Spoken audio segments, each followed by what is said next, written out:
بسم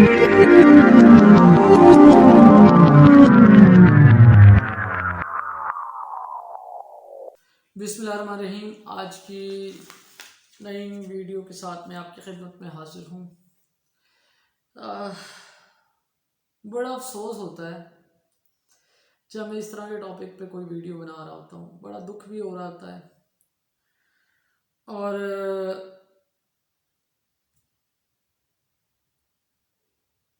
اس قوم پہ ترس بھی آ رہا ہوتا ہے، خود پہ بھی اور اس پوری قوم پہ،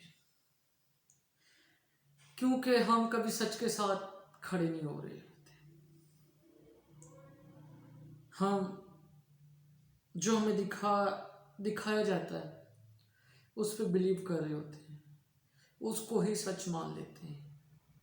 اور ہمارے ہاں ریسرچ کی بھی تو عادت ڈیولپ نہیں ہوئی نا. شاید اسی وجہ سے ہمارے ہاں جو ہمیں دکھایا جاتا ہے یا جو اخباروں میں چھپ جاتا ہے وہی ہمارے لیے حرف آخر ہوتا ہے اور اس سے آگے کچھ بھی نہیں ہوتا.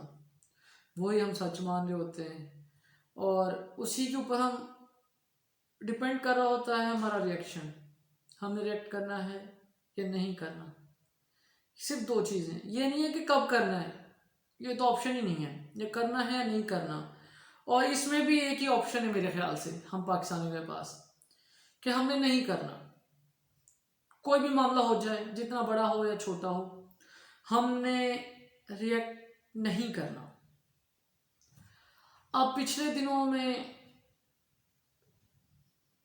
صحافیوں کے اوپر بہت زیادہ تشدد ہوتا رہا ہے، ان کو مارا بھی جاتا رہا ہے، گولیاں بھی لگی ہیں. اب سار عالم صاحب تھوڑا دن پہلے ان کو گولی مار دی گئی.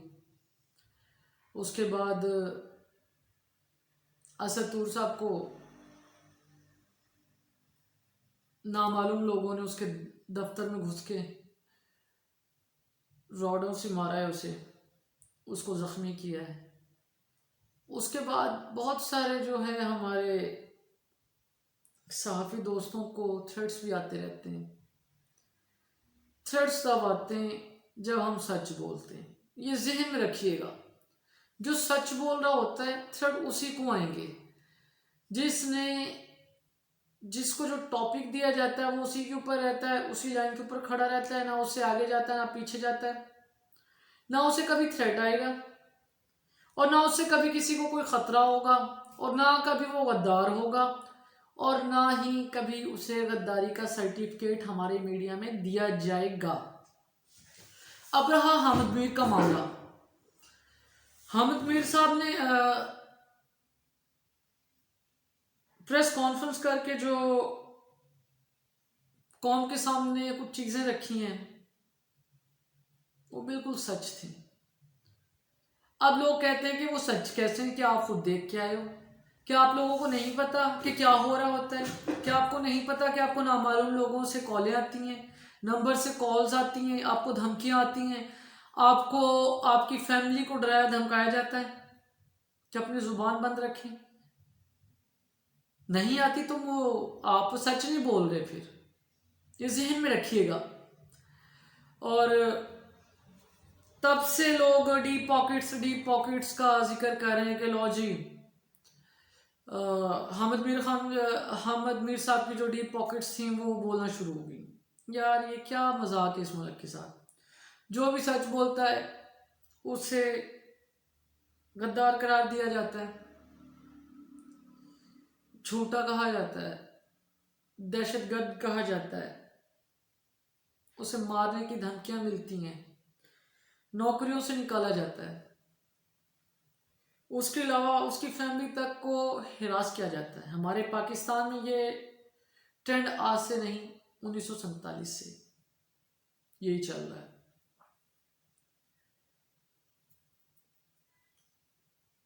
اب حامد میر کے ساتھ اور لوگ بھی آ کے کھڑے ہو گئے، جس میں آسمہ شیرازی صاحبہ جو سچ کے ساتھ کھڑی ہیں. مجھے یقین ہے جس سے یہ قوم سچ کے ساتھ کھڑی ہوگی نا، اس دن نہ یہ نامعلوم لوگ رہیں گے، نہ نامعلوم کالز آئیں گی، نہ نامعلوم لوگ آپ پہ حملہ کریں گے۔ یہ سب سے بڑی بات میں بتا رہا ہوں آپ کو، کیونکہ ہمیں عادت نہیں ہے سچ کے ساتھ کھڑا ہونے کی، اور نہ ہم سچ سننا چاہتے ہیں، اور نہ ہمیں پسند ہے کہ ہم سچ سنیں، کیونکہ ہمیں شروع سے ہی جو عادت ڈال دی گئی ہے وہ جھوٹ سننے کی ہے۔ جھوٹ ہم روز بول رہے ہوتے ہیں، میڈیا جو ہمیں دکھا رہا ہوتا ہے وہ بالکل بھی ویسا نہیں ہو رہا ہوتا، کنٹرولڈ ہے سب کچھ۔ میڈیا پہ آج جتنی پابندیاں ہیں وہ مشرف دور میں بھی نہیں تھیں، جتنی زیادہ سینسرشپ اب میڈیا کے اوپر ہے نا، وہ آج تک پاکستان کی تاریخ میں کسی نے نہیں کی ہوگی، کیونکہ میڈیا کنٹرول ہے۔ کن کے کنٹرول میں ہے وہ آپ کو بھی پتا ہے۔ ہم کیوں نہیں بولتے؟ ہمیں اپنے حق کے لیے بولنا بھی پڑے گا۔ ہم اس ملک کو کب تک برباد ہوتے دیکھیں گے؟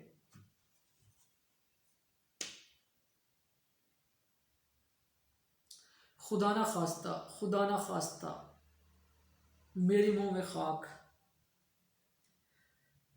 پاکستان پہ کوئی برا وقت آئے، صرف ان لوگوں کی وجہ سے جو آج ناجائز طریقے سے اس ملک کے ہر ایک چیز پہ قابض ہیں۔ وہ کہتے ہیں کہ ہم پاکستان کے بغیر اپنا ملک چلا سکتے ہیں، ان لوگوں کے بغیر، لیکن یہ لوگ ہمارے بغیر ملک نہیں چلا سکتے۔ اس کی وجہ کیا ہے؟ جو پاکستان کا 60% جو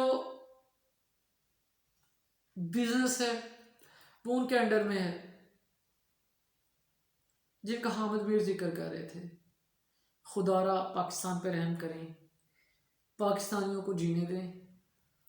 سے کوئی 2-3 دن پہلے اسلام آباد میں صحافیوں نے، مبینہ صحافیوں نے ایک ریلی نکالی تھی وہ حامد میر کے خلاف، کہ انہوں نے بڑا غلط کام کیا ہے جی، انہوں نے غداری کر دی ہے، پاکستان کے خلاف بول دیا ہے۔ سب سے پہلے ہمیں بھی وردی والے اتنے ہی پیارے ہیں جتنے آپ کو۔ ہماری جان قربان ان لوگوں کے لیے جنہوں نے اس ملک کے لیے قربانیاں دی ہیں۔ ہمیں غداری کے سرٹیفکیٹس نہ دیے جائیں۔ آپ لوگوں سے یہی التماس ہے۔ اچھا، بہرحال میں وہ ذکر کر رہا تھا کہ اسلام آباد میں وہ صحافیوں، مبینہ صحافیوں کا ایک احتجاج ہو رہا تھا، جس میں مطیع اللہ جان صاحب گئے اور لوگوں سے دریافت کیا کہ آپ یہاں کیا لینے آئے، آپ لوگ کیوں اکٹھا ہوئے، کس نے آپ کو یہاں پہ احتجاج کے لیے بلایا ہے؟ تو سب کا ایک ہی جواب تھا، ہمیں آرڈر ہوا، اوپر سے حکم آیا ہے۔ وہ حکم کس کا ہے؟ وہ نامعلوم کون ہیں جن کے حکم کے اوپر یہ مبینہ صحافی ایک محب وطن صحافی کے خلاف سازشیں کر رہے ہیں، ان کے خلاف احتجاج کر رہے ہیں، ان کے خلاف زبان استعمال کر رہے ہیں۔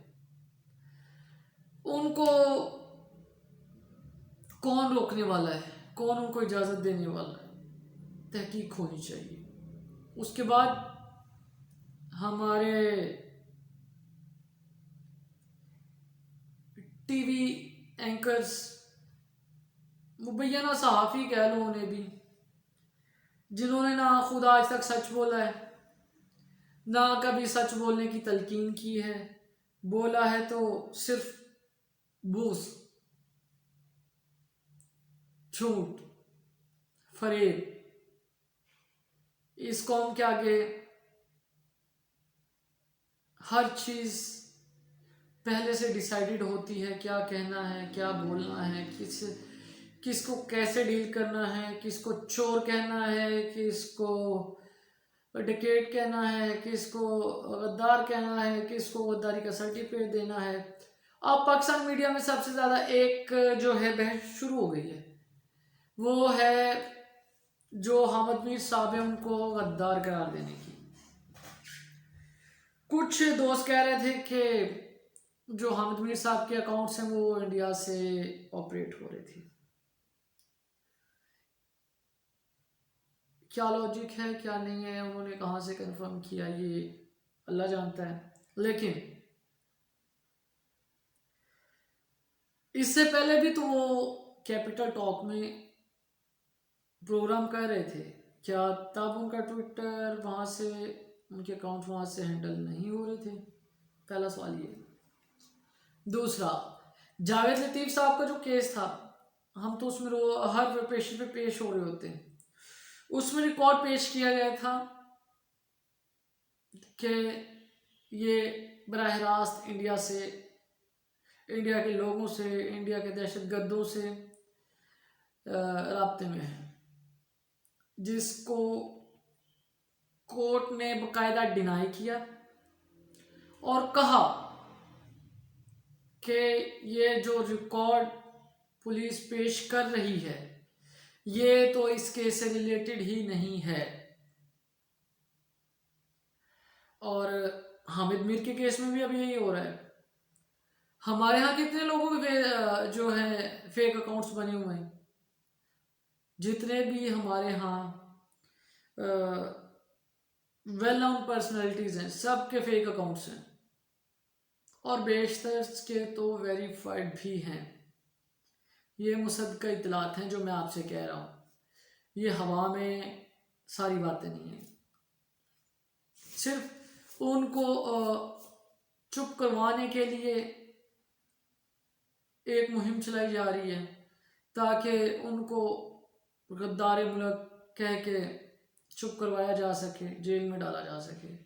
اس کے بعد جو اگلا سٹیپ ہے وہ انہیں جیل میں ڈالنے کا.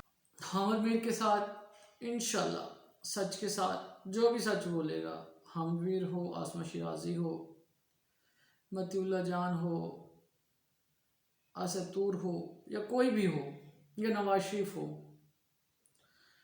جو سچ بولے گا، جو جمہوریت کے ساتھ کھڑا ہوگا، جو جمہوریت کے لیے کام کرے گا، جو اس کے لیے قربانی دے گا، ہم اس کے ساتھ کھڑے ہیں. اور انشاءاللہ ہم کسی بھی قربانی سے دریغ نہیں کریں گے، اور انشاءاللہ زندگی تو اللہ کے ہاتھ میں ہے، کب آ جائے وہ کسی کو نہیں پتا. لیکن انشاءاللہ ہم ان نامعلوموں کے خلاف، جو ہم اب سب کو پتہ ہے اور پوری قوم کو معلوم ہے اب ان کے بارے میں، اب وہ زیادہ دیر نامعلوم نہیں رہ سکتے. اور انشاءاللہ حقیقی جمہوریت کے لیے ہم جد و جہد کریں گے، کرتے رہیں گے، اور انشاءاللہ اس سے بالکل بھی پیچھے نہیں ہٹیں گے. ہم حامد میر کی جرأت کو سلام پیش کرتے ہیں، اور جتنے بھی شخصیات ہیں، جتنی بھی سماجی شخصیات ہیں جو ان کے ساتھ کھڑی ہیں، صحافی ہیں یا اوکلا برادری ہے، سیاستدان ہیں، جو بھی ان کے ساتھ کھڑا ہے، اللہ ان کو ان کے ساتھ، سچ کے ساتھ کھڑا رہنے کی توفیق دے اور انہیں مضبوط کرے. اللہ ہم سب کا حامی ناصر ہو. اور میرا حامد میر کو سلام ہے کہ انہوں نے اتنے سخت حالات میں بھی سچ بولا اور جمہوریت کے لیے جو وہ کر رہے ہیں، اور جو نواز شریف صاحب، مریم نواز صاحبہ کر رہی ہیں، اور جو کر چکے ہیں، جتنی دفعہ وہ جیل جا چکے ہیں، ہم سب کو اب ان کے ساتھ کھڑا ہونا ہوگا. جب تک ہم ان کے ساتھ کھڑے نہیں ہوں گے، اپنے حق کے لیے کھڑے نہیں ہوں گے، ہم کامیاب نہیں ہو سکیں گے. اور ہم نے اب اپنا حق لینا ہے، اور انشاءاللہ ایک دن پاکستان میں حقیقی جمہوریت آئے گی، جب نہ یہ نامعلوم ہوں گے، نہ کسی کو کوئی نوکری سے نکالنے والا ہوگا، صرف قانون کی حکمرانی ہوگی، اور اللہ ہم سب کو اپنے حفظ و امان میں رکھے، اور ان نامعلوموں سے بچائے، اور حق اور سچ کے ساتھ کھڑا رہنے کی توفیق دے۔ آمین۔ پاکستان زندہ باد۔